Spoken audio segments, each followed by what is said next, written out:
Hey hi my beautiful viewers, ಎಲ್ಲರೂ ಹೇಗಿದ್ದೀರಾ? Welcome back to our channel Yogalakshmi village life. Friends, ಇವತ್ತಿನ ವಿಡಿಯೋದಲ್ಲಿ ಸಾಮಾನ್ಯವಾಗಿ ಒಂದು ಹೆಣ್ಮಗಳು ಅಂದರೆ ಸಂಜೆ 5:30ಯಿಂದ ರಾತ್ರಿ 9 ಗಂಟೆ ತನಕ ಇನ್ನೇನೆಲ್ಲ ಕೆಲಸ ಮಾಡ್ತಾಳೆ, ಜೊತೆಗೆ ಎಷ್ಟು ಜವಾಬ್ದಾರಿ ಇರುತ್ತೆ ಅನ್ನೋದು ಒಂದು ರೊಟೀನ್ ಮುಖಾಂತರ, ಅಂದರೆ ಈವ್ನಿಂಗ್ ಟು ನೈಟ್ ರೊಟೀನ್ ಅಂತಲೇ ಹೇಳ್ಬೋದು. ಈ ರೊಟೀನ್ನ ಹೇಗೆ ನಿಭಾಯಿಸ್ತೀನಿ ನಾನು ಅನ್ನೋದು ಈ ವ್ಲಾಗ್ ಮುಖಾಂತರ ನೀವು ತಿಳಿಸ್ಕೊಡ್ತೀನಿ. ವಿಡಿಯೋ ತುಂಬ ಇಂಟ್ರೆಸ್ಟಿಂಗ್ ಆಗಿರುತ್ತೆ. ವಿಡಿಯೋಗೆ ಒಂದು ಲೈಕ್ ಮಾಡಿ, ಮೊದಲನೇ ಸಲ ವಿಡಿಯೋ ನೋಡಿದರೆ ಮತ್ತು ಚಾನಲ್ನ ಸಬ್ಸ್ಕ್ರೈಬ್ ಮಾಡಿ. ಈ ವಿಡಿಯೋದಲ್ಲಿ ಏನೆಲ್ಲ ತಿಳ್ಕೊತೀವಿ ಅಂದರೆ, ನಮ್ಮ ಕಡೆ ಕಾಮನಾಗಿ ಮಾಡ್ತಕ್ಕಂಥ ಬಸ್ಸಾರು ಮತ್ತು ಅನ್ನ ಮತ್ತು ಮುದ್ದೆ, ಎಕ್ಸ್ಪೆಷಲಿ ಮುದ್ದೆ ರೆಸಿಪಿ ಈ ವಿಡಿಯೋದಲ್ಲಾಗಿರುತ್ತೆ. ನಾವು ಅಂದರೆ ಈಗ ಅಟ್ ಪ್ರೆಸೆಂಟ್ ಏನು ಸಾಂಬಾರು ಮಾಡ್ತೀವಿ ಅನ್ನೋದು, ಮತ್ತು ಸಾಂಬಾರನ್ನ ಹೇಗೆಲ್ಲ ಮಾಡ್ತೀನಿ ನಾನು, ನಮ್ಮ ಕಡೆ ಸಾಂಬಾರನ್ನ ಹೇಗೆ ಮಾಡ್ತೀನಿ ಅನ್ನೋದು ಈ ವಿಡಿಯೋದಲ್ಲಾಗಿರುತ್ತೆ. ನೀವೇನು ನೋಡ್ತಿದ್ದಲ್ಲ, ಇದು ಅವರೇ ತಟ್ಟೆ ಅಂತ ನಾವು ನಮ್ಮ ಕಡೆ ಕರಿತೀವಿ. ಅಂದರೆ ಸೀಸನೆಲ್ಲ ಮುಗಿದೋಗಿ ಇನ್ನೇನು ಕೊನೆ ಹಂತ ಬಂದುಬಿಟ್ಟಿರುತ್ತೆ. ಈ ಹಂತದಲ್ಲಿ ಕೊನೆ ಸಲ ಸಾಂಬಾರು ಮಾಡ್ತೀವಿ. ಈ ಸಾಂಬಾರಂತೂ ಟೇಸ್ಟಿಯಾಗಿರುತ್ತೆ ಗೊತ್ತಾ. ಎಕ್ಸ್ಪೆಷಲಿ ಮುದ್ದೆಗಂತೂ ಈ ನಮ್ಮ ಕಡೆ ಉಪ್ಪು ನೀರು ಸಾರು ಅಂತ ಕರಿತೀವಿ, ಇನ್ನು ಕೆಲವು ಕಡೆ ಬಸ್ಸಾರು ಅಂತ ಕರೀತಾರೆ, ಕೆಲವೊಂದು ಕಡೆ ಮೆಣಸಾರು ಅಂತಲೂ ಕರೀತಾರೆ. ಬಟ್ ಇಲ್ಲಿ ನಾನು ಮೆಣಸನ್ನು ಯೂಸ್ ಮಾಡದೆ ಮಾಡ್ತಿರೋದು. ಟೇಸ್ಟಿಯಾಗಿರುತ್ತೆ ಗೊತ್ತಾ. ನಾನು ಯಾಕಿಲ್ಲಿ ರಾಗಿ ಹಸಿಟ್ಟು ಹಾಕಿದ್ದು ಅಂದರೆ, ಸೊ ಸೀಸನ್ ಮುಗೀತಾ ಬರೋ ಲೆವೆಲಲ್ಲಿ ಈ ಹುಳದೆಲ್ಲ ಜಾಸ್ತಿ ಇರುತ್ತೆ. ಸೊ ಹಾಗಾಗಿ ನಾನು ಏನು ಮಾಡಿದೆ, ಆ ರಾಗಿ ಹಸಿಟ್ಟೆಲ್ಲ ಹಾಕಿ ಕ್ಲೀನ್ ಮಾಡಿಕೊಂಡೆ, ಆಗ ನೀಟಾಗಿ ಹೋಗುತ್ತೆ ಅನ್ನೋ ಕಾರಣಕ್ಕೋಸ್ಕರ ನಮ್ಮ ಕಡೆ ನಾವು ಮೊದಲಿಂದನೂ ಇದೇ ಥರನೇ ಮಾಡ್ತಾ ಇರೋದು. ಇನ್ನು ಅದನ್ನೆಲ್ಲ 2 ಟೈಮ್ಸ್ ತೊಳೆದು ವಾಶ್ ಮಾಡಿ ಉಪ್ಪು ಹಾಕಿ ಒಂದು ಕಡೆ ಕುಕ್ಕರಲ್ಲಿ ಇಟ್ಟು 2 ವಿಷಲ್ ಕೂಗಿಸ್ಕೊಂಡು ಸೈಡ್ಗೆ ಇಟ್ಬಿಟ್ಟೆ. ಇನ್ನು ಮಧ್ಯಾಹ್ನ ರೈಸ್ ಆಗಿರ್ಬೋದು, ಅಥವಾ ಕೆಲವೊಬ್ರು ನುಚ್ಚು ಹಾಕ್ತಾರೆ, ಕೆಲವೊಬ್ರು ರೈಸ್ ಹಾಕ್ತಾರೆ. ನಾನಿಲ್ಲಿ ಮಿಕ್ಕಿರೋ ರೈಸ್ ಹಾಕಿ ಆ ಮುದ್ದೆಗೆ ಇಟ್ಟೆ. ಮುದ್ದೆ ಮಾಡೋ ಕೋಲು ಅಟ್ ಪ್ರೆಸೆಂಟ್ ಬೇರೆ ಪ್ಲೇಸಲ್ಲಿ ಮನೆ ಮೇಲೆ ಇದೆ, ತರಬೇಕು. ಅದಕ್ಕೆ ನಾನು ಇಲ್ಲಿ ಚಪಾತಿ ಲಟ್ಸು ತೊಗೊಬಂದು ಮಾಡ್ತಿದ್ದೀನಿ ಅಷ್ಟೇ. ಇನ್ನು ಇದಕ್ಕೆ ಒಂದು 3-4 ಈರುಳ್ಳಿ ಬೇಕಾಗುತ್ತೆ. ಸ್ವಲ್ಪ ಪಲ್ಯಕ್ಕೆ ಜಾಸ್ತಿ ಈರುಳ್ಳಿ ತಿನ್ನೋ ಸ್ವಲ್ಪ ಜಾಸ್ತಿನೇ ಹಾಕ್ಕೊಳ್ಳಿ. ಇಲ್ಲಿ ನಾನು 4 ತೊಗೊಂಡಿದ್ದೀನಿ ಅಷ್ಟೇ, ಚಿಕ್ಕದು. ಇನ್ನು ಕಟ್ ಮಾಡ್ಕೊಳ್ಳೋ ಪ್ರೊಸೆಸ್ಸು ಮಾಮೂಲಿ ಗೊತ್ತೇ ಇರುತ್ತೆ. ಒಂದು ಟೊಮೊಟೊ ಜಾಸ್ತಿ ಹಾಕಬಾರ್ದು. ಕೆಲವೊಬ್ಬರಂತೂ ಬಸ್ಸಾರಿಗೆ ಟೊಮೊಟೊ ಹಾಕೋದೇ ಇಲ್ಲ, ಬಟ್ ನನಗದು ಅಭ್ಯಾಸ ಆಗೋಗಿದೆ. ಒಂದು ಟೊಮೊಟೊ ನಾನು ಹಾಕಿದ್ದೀನಿ ಅಷ್ಟೇ. ಇನ್ನು ಮಾಮೂಲಿ ಬೆಳ್ಳುಳ್ಳಿ. ಹಿಂದೆ ನಮ್ಮ ಅಜ್ಜಿ ಅವ್ರ ಮುತ್ತಜ್ಜಿಯವರೆಲ್ಲ ಹೇಗೆ ಮಾಡ್ತಿದ್ರು ಅಂದರೆ, ಈವನ್ ನಾನು ಕೂಡ ಅದೇ ಥರನೇ ಮಾಡಿದ್ದೀನಿ. ಒಲೆ ಇರುತ್ತಲ್ಲ, ಒಲೆಯಲ್ಲಿ ಈರುಳ್ಳಿ ಬೆಳ್ಳುಳ್ಳಿನ ಸುಟ್ಕೊಂಡು, ಆವಾಗ ಟೊಮೊಟೊ ಹಾಕ್ತಿರ್ಲಿಲ್ಲ, ಈರುಳ್ಳಿ ಬೆಳ್ಳುಳ್ಳಿನ ಸುಟ್ಕೊಂಡು ಆ ಮಿಕ್ಸಿ ಜಾರ್ಗೆ ಹಾಕ್ತಿದ್ವಿ. ಬಟ್ ಈಗೆಲ್ಲ ಕಾಲ ಚೇಂಜ್ ಆಗಿದೆಯಲ್ವಾ, ಸೊ ಗ್ಯಾಸಲ್ಲೆಲ್ಲ ಸುಡಬಾರ್ದು ಅಂತ ಹೇಳ್ತಾರೆ. ಬಟ್ ನಾನು ಇತ್ತೀಚೆಗಂತೂ ಒಂದು 2 ಇಯರ್ಸಿಂದ ಗ್ಯಾಸಲ್ಲಿ ಸುಡ್ತಿಲ್ಲ. ಬಟ್ ಈ ಥರ ಎಣ್ಣೆ ಹಾಕ್ಕೊಂಡೆ ನಾರ್ಮಲಾಗಿ ಮಾಡ್ಕೊತೀನಿ ಅಷ್ಟೇ. ಈರುಳ್ಳಿ ಬೆಳ್ಳುಳ್ಳಿ ಮತ್ತು ಒಂದು ಟೊಮೊಟೊನ ಹಾಕಿ ಎಣ್ಣೆಯಲ್ಲಿ ಚೆನ್ನಾಗಿ ಫ್ರೈ ಮಾಡ್ಕೊತೀನಿ. ಈ ಒಂದೇ ಅಡುಗೆ ಮಾಡ್ತಾ ಇರ್ಬೇಕಾದ್ರೆ ಬೇರೆ ಎಲ್ಲ ಕೆಲಸಗಳಿರುತ್ತೆ, ಬಟ್ ಅದನ್ನೆಲ್ಲ ನಾನು ಏನೂ ಶೂಟ್ ಮಾಡೋಕ್ಕೋಗಿಲ್ಲ. ಪಾತ್ರೆ ಎತ್ತಿಕ್ಕೋದು, ಮತ್ತು ಮಕ್ಕಳನ್ನ ನೋಡೋದು, ಮಕ್ಕಳು ಓದ್ತಿರ್ತಾರೆ, ಮಕ್ಕಳೇನಾದ್ರು ಬರೀತಾ ಇರ್ತಾರೆ, ಈ ಥರ ಸಾಕಷ್ಟು ಕೆಲಸಗಳಿರುತ್ತೆ ಸೆಂಟ್ರಲ್ಲಿ. ಆ ಕೆಲಸಗಳನ್ನೆಲ್ಲವನ್ನು ಒಂದು ಸೈಡ್ಗಿಟ್ಟು ಈ ಅಡುಗೆ ಮಾಡೋ ಪ್ರೊಸೆಸ್ ಮಾತ್ರ ಲಾಗ್ ಮಾಡ್ಕೊಂಡಿದ್ದೀನಿ ಅಷ್ಟೇ. ಹೀಗೆಲ್ಲ 4 ಜನ 5 ಜನ ಇರೋದ್ರಿಂದ ಮುದ್ದೆನೂ ಜಾಸ್ತಿ ಮಾಡಲ್ಲ. 2 ಮುದ್ದೆ ಮ್ಯಾಕ್ಸಿಮಮ್ ಅಂದರೆ 3 ಮುದ್ದೆ ಅಷ್ಟೇ ಮಾಡ್ತೀವಿ. ಬಟ್ ಹಿಂದೆ ಎಲ್ಲ ಆಗಲ್ಲ, 10 ಮುದ್ದೆ 12 ಮುದ್ದೆ ಎಲ್ಲ ಮಾಡ್ತಾಯಿದ್ರು. ಬಟ್ ಆವಾಗೆಲ್ಲ ಅವಿಭಕ್ತ ಕುಟುಂಬಗಳು ಜಾಸ್ತಿ ಇರ್ತಿತ್ತು, ಬಟ್ ಹಾಗೆ ಮಾಡ್ತಾಯಿದ್ರು. ಇವಾಗೆಲ್ಲ ನಿಮ್ಗೆ ಗೊತ್ತಲ್ವ, ಸ್ಮಾಲ್ ಫ್ಯಾಮಿಲಿ, ಇಷ್ಟು ಬೇಕು ಎಷ್ಟು ಅಷ್ಟೇ. ಇನ್ನು ಬಸ್ಸಾರಿಗೆ ಎಲ್ಲ ನಾನು ಕಟ್ ಮಾಡಿ ಇಟ್ಕೊಂಡಿದ್ದಾದ್ಮೇಲೆ ಹಾಗಾಗಿ ಕ್ಲೀನ್ ಮಾಡ್ಕೊಂಬಿಡ್ತೀನಿ. ಇವತ್ತೇ ಅಲ್ಲ, ಯಾವಾಗೂ ಅಷ್ಟೇ. ಆ ಕೌಂಟರ್ ಟಾಪ್ ಅನ್ನೋದು ನೀಟಾಗಿರುತ್ತೆ ನಮ್ಮ ಮನೇಲಿ. ಎಕ್ಸ್ಪೆಷಲಿ ಡೈಲಿ 2 ಟೈಮ್ಸ್ ನೀಟಾಗಿ ವಾಶ್ ಮಾಡ್ತೀನಿ. ಯಾವಾಗ ಪಾತ್ರೆ ವಾಶ್ ಮಾಡಿರ್ತೀನೋ ಅವಾಗೆಲ್ಲ ನಾನು ಕ್ಲೀನ್ ಮಾಡ್ಕೊತೀನಿ. ಇನ್ನು ಫಸ್ಟ್ ಟೈಮ್ ಮುದ್ದೆಗೆ ಹುಕ್ ಬಂದಾಗ ಅದಕ್ಕೆ ಒಂದು ಸ್ವಲ್ಪ ಹಿಟ್ಟಾಕಿ, ಅಂದರೆ ಹಿಟ್ಟು ಹಾಕಿದ ತಕ್ಷಣ ತಿರುಗಿಸ್ಬಾರ್ದು, ಹಾಕಿದ್ರೆ ಉಂಡೆ ಆಗಿಬಿಡುತ್ತೆ. ಅದೇ ಕಾರಣಕ್ಕೋಸ್ಕರ ಉಂಡೆ ಆಗೋದು. ಒಂದು 5 ಮಿನಿಟ್ಸ್ ಬಿಟ್ಟು ಆಮೇಲೆ ತಿರುಗಿಸ್ಕೊಬೇಕು. ಮತ್ತೆ ಇನ್ನೊಂದ್ಸಲಿ ಬೇಯಿಸಿ ಇನ್ನೊಂದ್ಸಲ ತಿರುಗಿಸ್ಕೊತೀನಿ. ಇನ್ನೂ ಕೆಲವೊಬ್ಬರು ಒಂದೇ ಸಲ ಮಾಡಿಬಿಡ್ತಾರೆ, ಬಟ್ ನನಗೆ ಆ ಥರ ಅಲ್ಲ. ಸೊ ಮುದ್ದೆ ಬೆಂದಿದೆಯಾ ಇಲ್ವಾ ಅನ್ನೋದಕ್ಕೂ ತಿಳ್ಕೊಳ್ಳೋದಕ್ಕೂ ಒಂದು ಟಿಪ್ ಹೇಳ್ತೀನಿ ವಿಡಿಯೋದಲ್ಲಿ, ಹಾಗೆ ನೋಡ್ಕೊತ ಹೋಗಿ. ಇನ್ನೂ ಅದು ಆ ಸೈಡ್ಗೆ ಬೇಯಕ್ಕೆ ಇಟ್ಬಿಟ್ಟು, ನಾನು ಇಲ್ಲಿ ಆವಾಗಲೇ ಹೇಳಿದ್ನಲ್ಲ ಖಾರ ರುಬ್ಕೊಳ್ಳೋದಕ್ಕೆ ಅದನ್ನೆಲ್ಲ ಏನೇನು ಬೇಕೋ ಅದನ್ನೆಲ್ಲ ಇಲ್ಲಿ ಮಾಡ್ಕೊತಿದ್ದೀನಿ. ಲೈಕ್ ಆನಿಯನ್ ಆಗಿರ್ಬೋದು, ಮತ್ತು ಟೊಮೆಟೊ ಆಗಿರ್ಬೋದು, ಅದನ್ನೆಲ್ಲ ಫ್ರೈ ಮಾಡ್ಕೊತೀನಿ, ಆಯಿತಾ. ಇದನ್ನು ನಾನು ಹೇಳ್ದಂಗೆ ಒಲೆಯಲ್ಲಿ ಮಾಡಿದ್ರೆ ಟೇಸ್ಟಿಯಾಗಿರುತ್ತೆ ಸಾಂಬಾರಂತೂ. ಬಟ್ ಈಗೆಲ್ಲ ನೋಡ್ತಿದ್ದೀವಲ್ಲ ಗ್ಯಾಸೆಲ್ಲ ಮಾಡಬೇಕು. ಬಟ್ ಅವಾಗವಾಗ ನನಗೆ ಅನಿಸುತ್ತೆ, ಒಂದು 15 ಡೇಸ್ಗೋ 1 ಮಂತ್ಗೋ ಒಂದ್ಸಲಿ ಒಲೆಯಲ್ಲಿ ಮಾಡ್ಕೊಂಡು ತಿಂದರೆ ಚೆನ್ನಾಗಿರುತ್ತಲ್ಲಪ್ಪ ಅಂತ ಮೈಂಡಿಗೆ ನನಗೆ ಆಗಾಗ ಅನ್ನಿಸ್ತಾ ಇರುತ್ತೆ. ಇನ್ನು ನಾನು ಏನು ಹೇಳಿದ್ನಲ್ಲ ಅವರೇ ತಟ್ಟೆ ಅಂತ, ಅದು ಮತ್ತು ಕಾಳು ಎರಡನ್ನೂ ಬೇಯಿಸಿಟ್ಕೊಂಡು ಅದನ್ನು ಬಸ್ಕೊಂಡಿದ್ದೀನಿ. ಯಾಕೆ ಅಂದರೆ ಅದನ್ನು ಸಪ್ರೇಟ್ ಮಾಡಿದಾಗ ನಾವು ಖಾರ ರುಬ್ಕೊಬೇಕಲ್ವ, ಹಾಗಾಗಿ ಅಷ್ಟೇ. ಇನ್ನು ಈ ಕಡೆ ರುಬ್ಕೊಳ್ಳೋದಕ್ಕೆಲ್ಲ ನಾನು ರೆಡಿ ಮಾಡ್ಕೊತಾ ಇರ್ತೀನಿ. ಆ ರುಬ್ಕೊಳ್ಳೋವಾಗ ರೆಡಿ ಮಾಡ್ಕೊಳ್ಳೋ ಟೈಮಲ್ಲೇ ಆ ಮುದ್ದೆ ಎಲ್ಲ ಬೆಂದಿರುತ್ತೆ. ಆ ಬೆಂದಾಗ ಅದನ್ನು ಕೂಡ ಮುದ್ದೆ ಮಾಡ್ಕೊಂಬಿಡ್ತೀನಿ. ಅಂದರೆ ಇಲ್ಲಿ ಮುದ್ದೆ ಮಾಡಿದಾಗ ಬೆಂದಿದೆ ಅಂತ ಯಾವಾಗ ಗೊತ್ತಾಗುತ್ತೆ ಗೊತ್ತಾ? ಆ ಮುದ್ದೆ ಮಾಡೋ ಪಾತ್ರೆ ಇರುತ್ತೆ ನೋಡಿ, ಆ ಪಾತ್ರೆಗೆ ಆ ಮುದ್ದೆ ಅನ್ನೋದು ಅಂಟಿರೋದಿಲ್ಲ. ಲೈಕ್ ನೋಡಿ, ಈ ಥರ ಮೇಲೆ ಹಾಕಿದ ತಕ್ಷಣ ಆ ಮುದ್ದೆದು ಹಂಗೆ ಬಂದ್ಬಿಟ್ಟಿರುತ್ತೆ. ನಾವೇನಾದ್ರಲ್ಲಿ ಮತ್ತೆ ಎಕ್ಸ್ಟ್ರಾ ಕೈ ಹಾಕಿ ಇಡೋ ಅವಶ್ಯಕತೆನೇ ಇಲ್ಲ. ಇದು ಕಂಪ್ಲೀಟ್ಲಿ ಮುದ್ದೆ ಬೆಂದಿದೆ ಅನ್ನೋ ಒಂದು ತಿಳ್ಕೊಳ್ಳೋ ಒಂದು ಸಣ್ಣ ಟಿಪ್ ಅಷ್ಟೇ. ಇನ್ನು ಅದನ್ನು ನೀಟಾಗಿ ನೀರಲ್ಲಿ ಇದು ಮಾಡಿಕೊಂಡು ತೆಗೆದುಬಿಡ್ಬೇಕಷ್ಟೇ. ನಾನು ಮುದ್ದೆ ಮಾಡುವಾಗ ಯಾವುದೇ ಕಾರಣಕ್ಕೂ 2 ಕೈ ಅಂತೂ ಯೂಸ್ ಮಾಡೋದಿಲ್ಲ. ಇದು ನನಗೆ ಅಭ್ಯಾಸ ಮೊದಲಿಂದನೂ ಅಷ್ಟೇ. ನಾನು 2 ಕೈ ಯಾವುದೇ ಕಾರಣಕ್ಕೂ ಯೂಸ್ ಮಾಡೋದಿಲ್ಲ. ಒಂದು ಕೈಯಲ್ಲಿ ಸಾಧ್ಯವಾದಷ್ಟು ಕಡಿಮೆನೇ ಮಾಡ್ಕೊತೀನಿ. ಒಂದು ಕೈ ಯೂಸ್ ಮಾಡಿ ಮುದ್ದೆ ಮಾಡೋದು ನನ್ನ ಅಭ್ಯಾಸ. ಬಟ್ ಒಬ್ಬೊಬ್ಬರು ನಂತರ ಇಟ್ಕೊಂಡಿರ್ತಾರೆ, ಬಟ್ ಅದೇನೂ ಮಾಡೋದಕ್ಕಾಗೋದಿಲ್ಲ. ಕಂಪ್ಲೀಟ್ಲಿ 3 ಮುದ್ದೆ ಆಯಿತು. 3 ಮುದ್ದೆಯಲ್ಲಿ ಆಲ್ಮೋಸ್ಟ್ ಅರ್ಧ ಮುದ್ದೆ ಮಿಕ್ಕೇ ಹೋಯಿತು. 3 ಮುದ್ದೆ ಆಯಿತು. ನಾನು ಫಸ್ಟ್ ಹೇಳ್ದಂಗೆ ನಮ್ಮ ಮನೇಲಿ ನಾವು ಏನಂತೀರ ಅದು ಲೈಕ್ ನುಚ್ಚು ಅಥವಾ ರೈಸ್ ಹಾಕಿ ಮುದ್ದೆ ಮಾಡ್ತೀವಿ. ಬಟ್ ಕೆಲವೊಬ್ಬರು ಬರೀ ಲೈಕ್ ನುಚ್ಚು ಹಾಕಲ್ಲ, ರೈಸು ಹಾಕಲ್ಲ, ಹಂಗೆ ರಾಗಿ ಸಿಟಲ್ ಮಾಡಿರ್ತಾರೆ. ಆ್ಯಕ್ಚುಲಿ ರಿಯಲ್ ರಾಗಿ ಮುದ್ದೆ ಅಂದರೆ ಅದೇ. ಬಟ್ ನಮ್ಗೆ ಇದು ಅಭ್ಯಾಸ ಆಗಿದೆ. ಬಟ್ ಅದಕ್ಕೆ ನಾವು ಮೊದಲಿಂದನೂ ಹೀಗೆ ಮಾಡ್ತೀವಿ. ಒಂದು ವೇಳೆ ಆ ಥರ ಮಾಡಿದ್ರು ನಮ್ಮ ಮನೇಲಿ ಯಾರೂ ತಿನ್ನೋದಿಲ್ಲ. ಹಾಗಾಗಿ ನಾವು ಇದೇ ಥರನ ಮಾಡಿ ನಮಗೆ ಅಭ್ಯಾಸ. ಇನ್ನು ಕೆಲವೊಂದು ಕಡೆ ಗೋಧಿ ಮುದ್ದೆನೂ ಮಾಡ್ತಾರೆ. ಸೊ ಫೈನಲಿ ಮುದ್ದೆ ಮಾಡಿದ್ದು ಆಯಿತು. ಇಷ್ಟರಲ್ಲಿ ನಾನು ನಿನ್ನೆ ಆನ್ಲೈನಿಂದ ತರಿಸಿರ್ತಕ್ಕಂಥ ಎಷ್ಟೋ ಪ್ರಾಡಕ್ಟ್ಸ್ ಇದೆಯಲ್ಲ ಅದನ್ನೆಲ್ಲ ಜೋಡಿಸ್ಕೊತಾ ಇದ್ದೆ. ಜೋಡಿಸ್ಕೊಳ್ಳೋವಾಗ ಸೆಂಟ್ರಲ್ಲಿ ಇನ್ನೇನಾದ್ರು ಕೆಲಸ ಇರುತ್ತೆ, ನಾನು ಅದನ್ನು ಮಾಡ್ಕೊತಾ ಇದ್ದೆ. ಇನ್ನು ಆ ಕಾಳು ಇರುತ್ತಲ್ಲ, ಆ ಕಾಳು ಮತ್ತು ಅವರೆ ತಟ್ಟೆ ಎರಡೂ ಮಿಕ್ಸ್ ಮಾಡಿ ಸ್ವಲ್ಪ ಮಟ್ಟಿಗೆ ರುಬ್ಕೊಳ್ಳೋದಕ್ಕೆ ಹಾಕ್ಕೊತೀನಿ. ಈಗಲೇ ಜೀರಿಗೆ ಹಾಕ್ಕೊತೀನಿ. ಹಸಿ ಜೀರಿಗೆ ಹಾಕಿದ್ರೆ ಸಖತ್ ಟೇಸ್ಟಿಯಾಗಿರುತ್ತೆ ಆಯಿತಾ. ಹುಣ್ಸೆಹಣ್ಣು ಅಷ್ಟೇ ರುಬ್ಕೊಂಡ್ಬಿಡ್ತೀನಿ.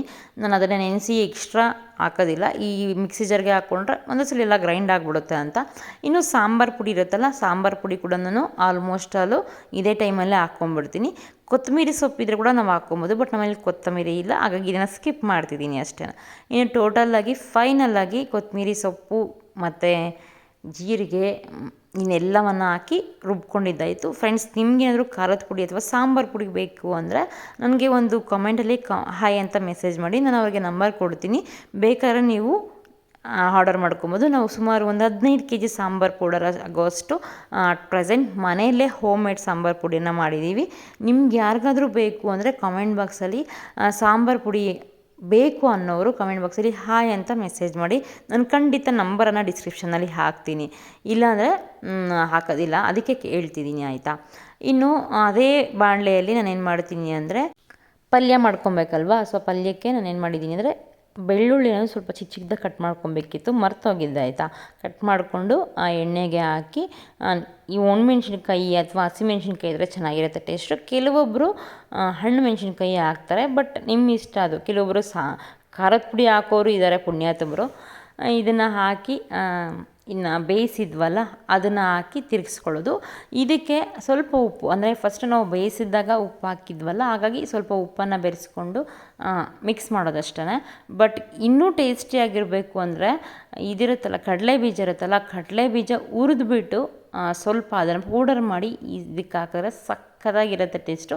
ಬೇಕಾದ್ರೆ ನೀವು ಒಂದ್ಸಲಿ ಟ್ರೈ ಮಾಡಿ ನೋಡಿ ಆಯಿತಾ. ಇದು ಒಂದು 5 ಮಿನಿಟ್ಸು ಇದೇ ಥರನೇ ಮಿಕ್ಸ್ ಮಾಡ್ತಾ ಇರಬೇಕು.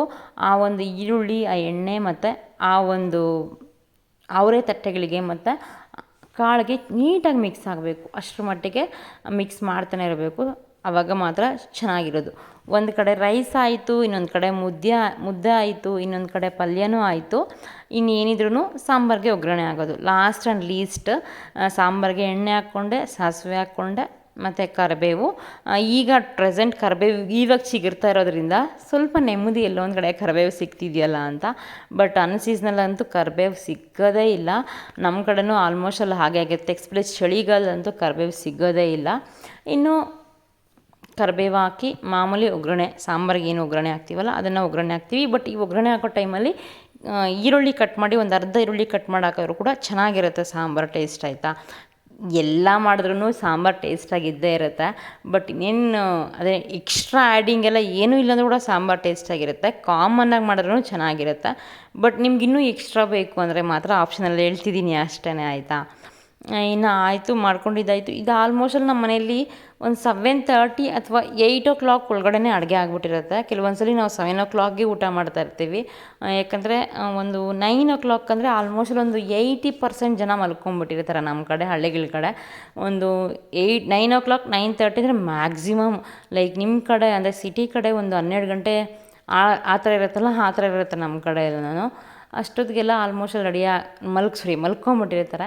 ಇನ್ನು ಇದೇ ಟೈಮಲ್ಲೇ ಯಾವಾಗೂ ನಮ್ಮಲ್ಲಿ ಸಂಜೆ ಟೈಮೇ ಹಾಲು ತರೋದ್ರಿಂದ ಒಂದು ಕಡೆ ಹಾಲು ಕಾಯಿಸ್ಕೊಳ್ಳೋಕ್ಕೂ ಇಟ್ಕೊಂಡ್ಬಿಡ್ತೀನಿ. ಫ್ರಿಜ್ ಇದ್ದಿದ್ರೆ ಡೈರೆಕ್ಟಾಗಿ ಹಂಗೆ ಇಟ್ಬಿಡ್ತಾ ಇದ್ದೆ, ಕಾಯಿಸನೇ ಇರಲಿಲ್ಲ. ಬಟ್ ಇವಾಗ ಕಾಯಿಸಲೇಬೇಕು, ಇಲ್ಲಾಂದರೆ ಬೆಳಗ್ಗೆ ಎದ್ರಷ್ಟೇ ಹಾಲೇ ಒಡೆದೋಗಿರುತ್ತಲ್ವ. ಹಾಗಾಗಿ ಇನ್ನು ಈ ಕಡೆ ಸಾಂಬಾರಿಗೆಲ್ಲ ನೀರು ಹಾಕಿ ಎಷ್ಟು ನೀರು ಬೇಕೋ ಒಂದು ತಿಕ್ನೆಸ್ ನೋಡಿಕೊಂಡು ನೀರು ಹಾಕಿದೆ. ಮತ್ತು ಈ ಟೈಮಲ್ಲೂ ಸ್ವಲ್ಪ ಉಪ್ಪು ಹಾಕಬೇಕು, ಆಯಿತಾ, ಯಾಕಂದರೆ ಸ್ವಲ್ಪ ಎಕ್ಸ್ಟ್ರಾ ನೀರು ಆ್ಯಡ್ ಮಾಡಿರ್ತೀವಲ್ವ. ಹಾಗಾಗಿ ಉಪ್ಪನ್ನು ಹಾಕಿ ಕಲಸಿ ಒಂದು 10 ಮಿನಿಟ್ಸ್, ಮಿನಿಮಮ್ ಒಂದು 10 ಮಿನಿಟ್ಸ್ ಕಾಯಿಸಬೇಕು. ನಾವು ಯಾವಾಗ ಸಾಂಬಾರನ್ನ ಹೆಚ್ಚು ಕಾಯಿಸ್ತೀವೋ ಅಷ್ಟು ಟೇಸ್ಟಾಗಿರುತ್ತೆ.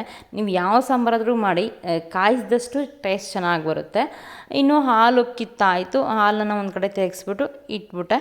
ಇನ್ನು ಸಾಂಬಾರೆಲ್ಲ ಕಾಯೋ ಅಷ್ಟರಲ್ಲಿ ಇನ್ನು ರಿಮೈನಿಂಗ್ ಏನು ಕೆಲಸ ಇರುತ್ತಲ್ಲ, ಆ ಕೌಂಟರ್ ಟಾಪ್ ಮೇಲೆ ಎಕ್ಸ್ಟ್ರಾ ಪಾತ್ರೆಗಳಿರುತ್ತೆ, ಜೊತೆಗೆ ತೊಳೆಯೋದಿರುತ್ತೆ, ಅದನ್ನೆಲ್ಲ ಎತ್ಕೊಂಡ್ಬಂದು ಸಿಂಕ್ಗೆ ಹಾಕಿ ಲೈಕ್ ಸಿಂಕಲ್ಲಿದ್ದರೆ ಇದು ಒಡೆದೋಗುತ್ತೆ ಅನ್ನೋದು ಯಾವುದಾದ್ರೂ ಇರುತ್ತಲ್ವ, ಅದನ್ನು ಆವಾಗಲೇ ತೊಳೆದಿಕ್ಬಿಡ್ತೀನಿ. ಯಾಕಂದರೆ ಅದ್ರ ಮೇಲೆ ಇನ್ನೊಂದು ಪಾತ್ರೆ ಬಿದ್ದು ಒಡೆಯೋದು ಬೇಡ ಅಲ್ವಾ. ಹಾಗಾಗಿ ಅದನ್ನೆಲ್ಲ ತೊಳೆದಿಕ್ಕೊಂಡ್ಬಿಡ್ತೀನಿ. ಹಾಗಾಗಿ ಇದೇ ಟೈಮಲ್ಲೇ ಮಕ್ಕಳೆಲ್ಲ ಕಲರಿಂಗ್ ಮಾಡ್ತಿದ್ರು. ನಾಳೆ ಸ್ಕೂಲ್ ಡೇ ಇದೆ. ಸ್ಕೂಲ್ ಡೇ ಟೈಮಲ್ಲಿ ಏನು ಹೋಮ್ವರ್ಕ್ ಕೊಟ್ಟಿಲ್ವಲ್ಲ, ಹಾಗಾಗಿ ಕಲರಿಂಗ್ ಮಾಡ್ತಿದ್ರು. ಮೋಸ್ಟ್ ಆಫ್ ಟೈಮ್ ನನ್ನ ಮಕ್ಕಳು ಇದೇ ಮಾಡೋದು, ಓದೋದು ಬರೆಯೋದಕ್ಕಿಂತ ಹೆಚ್ಚಾಗಿ ಕಲರಿಂಗ್ ಮಾಡೋದೇ ಆಗೋಗ್ಬಿಡುತ್ತೆ. ಇನ್ನು ಮಧ್ಯಾಹ್ನ ತೊಳೆದಿರ್ತಕ್ಕಂಥ ಪಾತ್ರೆಗಳೆಲ್ಲ ಏನಿದೆಯಲ್ಲ ಅದನ್ನು ನಾನು ಜೋಡಿಸ್ತಾ ಇದ್ದೆ. ಆವಾಗಿನ ತೊಳೆದಿದ್ದು ಆವಾಗಲೇ ಜೋಡಿಸ್ಕೊಂಡ್ಬಿಡ್ತೀನಿ. ಬಟ್ ಕೆಲವೊಂದು ಸಲ ಸೋಂಬೇರಿತನದಿಂದ ಏನು ಮಾಡಿಬಿಡ್ತೀನಿ ಅಂದರೆ ಅದು ಹಾಗೇ ಬಿಟ್ಬಿಡ್ತೀನಿ. ಅಂದರೆ ಬಿಡು, ನೀರೆಲ್ಲ ಇದಾದಮೇಲೆ ಜೋಡಿಸ್ಕೊಳ್ಳೋಣ ಅಂತ. ಸೊ ಪಾತ್ರೆಗಳೆಲ್ಲ ಫೈನಲಿ ಜೋಡಿಸ್ಕೊಂಡಿದ್ದಾಯಿತು. ಬಟ್ ಜೋಡಿಸ್ಕೊಂಡಿದ್ದಾದಮೇಲೆ ಊಟ ಮಾಡಿದ್ದಾದಮೇಲೆ ಮತ್ತು ಆ್ಯಸ್ ಯೂಶ್ವಲ್ ಪಾತ್ರೆಗಳು ತೊಳೆಯೋದು ಇದ್ದೇ ಇರುತ್ತೆ. ಅದಕ್ಕಿಂತ ಮುಂಚೆ ಒಂದ್ಸಲ ಕ್ಲೀನ್ ಮಾಡ್ಕೊಂಬಿಡೋಣ ಅಂದ್ಬಿಟ್ಟು ಪಾತ್ರೆಗಳನ್ನೆಲ್ಲ ಜೋಡಿಸಿ ನೀಟಾಗಿ ಇಟ್ಕೊಂಡೆ. ಇನ್ನು ಇದೇ ಟೈಮಲ್ಲೇ ಆ ಸಾಂಬಾರೆಲ್ಲ ಕುದ್ದಿದ್ದಾಯಿತು, ಎಲ್ಲ ರೆಡಿ ಆಯಿತು. ಸಾಂಬಾರು, ಪಲ್ಯ, ಅನ್ನ ಮತ್ತು ಮುದ್ದೆ, ಜೊತೆಗೆ ಮಜ್ಜಿಗೆನಲ್ಲಿ ಮಿಸ್ ಮಾಡಿಬಿಟ್ಟಿದ್ದೀನಿ, ಆಯಿತಾ, ಮಜ್ಜಿಗೆ. ಇಷ್ಟು ಇವತ್ತಿನ ಅಡುಗೆ. ಹೇಗಿತ್ತು ನಮ್ಮ ಮನೆ ಅಡುಗೆ? ಫಸ್ಟ್ ಟೈಮ್ ಐ ಥಿಂಕ್ ನನ್ನ ಚಾನಲಲ್ಲಿ ಈವ್ನಿಂಗ್ ಟು ನೈಟ್ ರೊಟೀನ್ ಹಾಕಿರೋದು. ಸೊ ವಿಡಿಯೋ ಯಾರೆಲ್ಲ ನೋಡಿದ್ರಲ್ಲ, ಸೊ ಅವ್ರಿಗೆಲ್ಲ ಥ್ಯಾಂಕ್ ಯು ಸೋ ಮಚ್, ಆಯಿತಾ. ಇನ್ನು ನಾವು ಪ್ರತಿದಿನ ವಿಡಿಯೋಗೋಸ್ಕರ ಅಂತಲೇ ಅಲ್ಲ, ನಾನು ತುಂಬ ಸರಿ ವಿಡಿಯೋದಲ್ಲಿ ಹೇಳಿದ್ದೀನಿ, ದಿನ ರಾತ್ರಿ, ಎಕ್ಸ್ಪೆಷಲಿ ರಾತ್ರಿ ಊಟಕ್ಕೆ ಮಾತ್ರ ನಾವು 4 ಜನ ಕೂತ್ಕೊಂಡು ಊಟ ಮಾಡೋದು. ಇದು ನಮಗೆ ಒಂದು 8 ವರ್ಷದಿಂದ ಅಭ್ಯಾಸ ಆಗೋಗ್ಬಿಟ್ಟಿದೆ. ಇದೇ ಥರನೇ ಕೂತು ಮಕ್ಕಳು ಮತ್ತು ನಾವೆಲ್ಲ ಸೇರಿ 4 ಜನ ಕೂತ್ಕೊಂಡು ಊಟ ಮಾಡಿ ಒಂದು ಮ್ಯಾಕ್ಸಿಮಮ್ ಒಂದು ಹಾಫ್ ಆನ್ ಅವರ್, ಮುಕ್ಕಾಲು ಅವರ್ ಆದರೂ ಈ ಥರ ಟೈಮ್ ಕಳಿತೀವಿ ಯಾವಾಗೂ ಅಷ್ಟೇ. ಇದಿಷ್ಟು ಫ್ರೆಂಡ್ಸ್ ಇವತ್ತಿನ ವ್ಲಾಗ್ ಆಗಿತ್ತು. ಮತ್ತು ಈ ಅಡುಗೆ ಎಲ್ಲ ಆದಮೇಲೆ ನನ್ನ ಡ್ಯೂಟಿ ಏನು ಗೊತ್ತಾ, ಅಡುಗೆ ಮಾಡಿದ್ದಷ್ಟೇ. ಬಟ್ ಅಡುಗೆ ಮನೆಯಿಂದ ಹಾಲ್ಗೆ ಎತ್ಕೊಬಂದು ಚಾಪೆ ಹಾಕಿ ತಟ್ಟೆ, ನೀರು ಇದನ್ನೆಲ್ಲ ಎತ್ಕೊಂಬರೋದು ನನ್ನ ಮಗಳೇ. ಪ್ರತಿದಿನ ಅದು ಅವಳ ಕೆಲಸ ಹಾಗೇ ಆಗಿರುತ್ತೆ. ಏನೇ ಇರಲಿ, ಬಟ್ ಅವಳು ಆ ಕೆಲಸನ ಮಾಡಲೇಬೇಕು. ನನಗೆ ಎಷ್ಟೇ ಕಷ್ಟ ಇರಲಿ, ನಾನು ಹೇಗೆ ಅಡುಗೆ ಮಾಡ್ತೀನೋ ಅದೇ ಥರನೇ ಅವಳಿಗೆ ಎಷ್ಟೇ ಕಷ್ಟ ಆಗಿರಲಿ ಆ ಕೆಲಸನ ಅವಳು ಮಾಡಬೇಕು. ಅದು ಕಂಡೀಷನ್ ಅದು, ಆಯಿತಾ. ನೀವೇನಾದರೂ ಅಂದ್ಕೊಡಿ, ನನ್ನ ಪ್ರಕಾರ ಅದು ಕಂಡೀಷನ್. ಯಾಕಂದರೆ ಪ್ರತಿಯೊಂದು ಮಗುಗೂ ಒಂದಲ್ಲ ಒಂದು ಅಭ್ಯಾಸ ಇರಬೇಕು.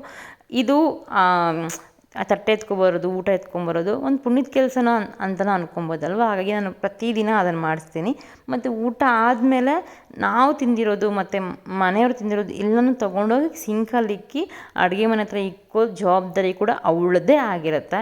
ಸೊ ನೀವು ಮನಸ್ಸಲ್ಲಿ ಏನು ಬೈಕು ಅಂತ ನನಗೆ ಗೊತ್ತಿಲ್ಲ, ಬಟ್ ಇದು ನನಗೆ ತಪ್ಪು ಅಂತ ಅನ್ನಿಸ್ತಿಲ್ಲ. ಯಾಕಂದರೆ ಎಲ್ಲ ಮಕ್ಕಳು ಎಲ್ಲ ಕೆಲಸಗಳನ್ನು ಕಲಿಬೇಕು ಅನ್ನೋದೇ ನನ್ನ ಕರ್ತವ್ಯ. ಸೊ ನಾನು ತುಂಬ ಕೆಲಸ ಮಾಡಿಸ್ತೀನಿ. ನೀವು ಕೆಲವೊಂದು ವಿಡಿಯೋಗಳಲ್ಲಿ ನೋಡಿರ್ತೀರ, ನನಗೆ ಮಾಡೋಕ್ಕೆ ಭಾರ ಅಂತಲ್ಲ, ಮಾಡಿಸಿದ್ರೆ ಅವ್ರು ಕಲಿತಾರೆ ಅಂತ ಅಷ್ಟೇ. ಇನ್ನು ಏನೇನಿರುತ್ತಲ್ಲ ಪಾತ್ರೆಯಲ್ಲಿ ಆ ಕುಡ್ತಿ ನೀರು ಅದನ್ನೆಲ್ಲ ಎತ್ತಿ ಒಂದು ಕಡೆಗೆ ಹಾಕಿ ಪಾತ್ರೆಗಳೆಲ್ಲ ನೀಟಾಗಿ ವಾಶ್ ಮಾಡ್ಕೊಂಬಿಟ್ಟೆ. ನೈಟ್ ಅಡುಗೆ ಮನೆ ಕ್ಲೀನ್ ಮಾಡಿ ಮಲ್ಕೊಂಡ್ರೆ ಮಾರ್ನಿಂಗ್ ಆಗೋ ಖುಷಿ ಇದೆಯಲ್ಲ, ಯಪ್ಪ ಎಷ್ಟು ಖುಷಿ ಇರುತ್ತೋ ಮೈಂಡ್ಗೆ. ಅಂದರೆ ಅಡುಗೆ ಮನೆಗೆ ಬಂದಿದ ತಕ್ಷಣ ಅಡುಗೆ ಮನೆ ನೀಟಾಗಿರುತ್ತೆ, ಎಲ್ಲೆಲ್ಲಿ ವಸ್ತುಗಳು ಎಲ್ಲೆಲ್ಲಿ ಇರಬೇಕು ಅಲ್ಲೆಲ್ಲೇ ಇರುತ್ತೆ. ಆ ಮೈಂಡ್ ಒಂಥರ ರಿಲೀಫ್ ಆಗುತ್ತೆ ಅಲ್ವಾ. ಸೊ ಫೈನಲಿ ಪಾತ್ರೆಗಳೆಲ್ಲ ವಾಶ್ ಆಯಿತು. ವಾಶ್ ಮಾಡಿದಾದ್ಮೇಲೆ ಇನ್ನೇನಿರುತ್ತೆ, ಕೌಂಟರ್ ಟಾಪ್ ಕ್ಲೀನ್ ಮಾಡೋದು, ಒರೆಸೋದು, ಗ್ಯಾಸ್ ಒರೆಸೋದು, ಶೆಲ್ಫ್ ಒರೆಸೋದು. ಇದಿಷ್ಟೇ ಫ್ರೆಂಡ್ಸ್ ಇವತ್ತಿನ ವಿಡಿಯೋ ಹೇಗಿತ್ತು ಅಂತ ತಪ್ಪದೆ ಕಾಮೆಂಟ್ ಮಾಡಿ ತಿಳಿಸಿ. ಇನ್ನು ಹಾಲು ಕಾಯಿಸಿ ಒಂದು ಲೋಟದಲ್ಲಿ ಹಾಕಿರ್ತಿದ್ದೆ, ಯಾಕಂದರೆ ಮೊಸರು ಮಾಡೋಣ ಅಂತ ಹಾಕೋಣ ಅಂತ ಒಂದು ಲೋಟದಲ್ಲಿ ಸಪ್ರೇಟಾಗಿ ಎತ್ತಿಟ್ಟಿದ್ದೀನಿ. ಹಾಕೋದು ನಾನು ವಿಡಿಯೋ ಮಾಡಲಿಲ್ಲ, ಬೈ ಮಿಸ್ಸಾಗಿ ಮರ್ತೋದೆ ಆಯಿತಾ. ಇನ್ನು ಗ್ಯಾಸ್ ಎಲ್ಲ ನೀಟಾಗಿ ಒರೆಸ್ಕೊಂಡು ಕೌಂಟರ್ ಟಾಪ್ ಎಲ್ಲ ಒರೆಸ್ಕೊಂಡು ಲೈಟ್ ಆಫ್ ಮಾಡಿ ಮಲ್ಕೊಂಡೆ.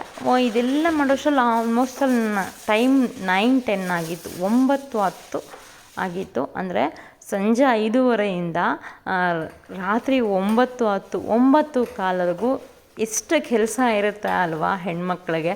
ಮಾರ್ನಿಂಗ್ ಎದ್ದಾಗ ಮಾಡಬೇಕು, ನೈಟ್ ಮಲ್ಕೊಂಡಾಗೂ ಮಾಡಬೇಕು, ಇನ್ಯಾವಾಗ ರೆಸ್ಟ್. ಸೊ ಇದಿಷ್ಟು ಫ್ರೆಂಡ್ಸ್. ಎಲ್ಲರಿಗೂ ಸಹ ಯಾರೆಲ್ಲ ವಿಡಿಯೋ ನೋಡ್ತಿದ್ದೀರಾ ಅಥವಾ ನೋಡಬೇಕು ಅಂದ್ಕೊಂಡಿದ್ದೀರಾ, ಮುಂದೆ ನೋಡ್ತೀರಾ, ಅವ್ರಿಗೆಲ್ಲ ಸಹ ನಾನು ಹ್ಯಾಪಿ ವುಮೆನ್ಸ್ ಡೇ ಅಂತ ಹೇಳ್ತಾ ಇವತ್ತಿನ ವಿಡಿಯೋ ಇಲ್ಲಿಗೆ ಮುಗಿಸ್ತಿದ್ದೀನಿ. ಎಲ್ಲರಿಗೂ ಸಹ ಅಂತಾರಾಷ್ಟ್ರೀಯ ಮಹಿಳಾ ದಿನಾಚರಣೆದ ಶುಭಾಶಯಗಳನ್ನು ಹೇಳ್ತೀನಿ. ಎಲ್ಲರಿಗೂ ಒಳ್ಳೆಯದಾಗಲಿ. ಬಾಯ್, ಟೇಕ್ ಕೇರ್.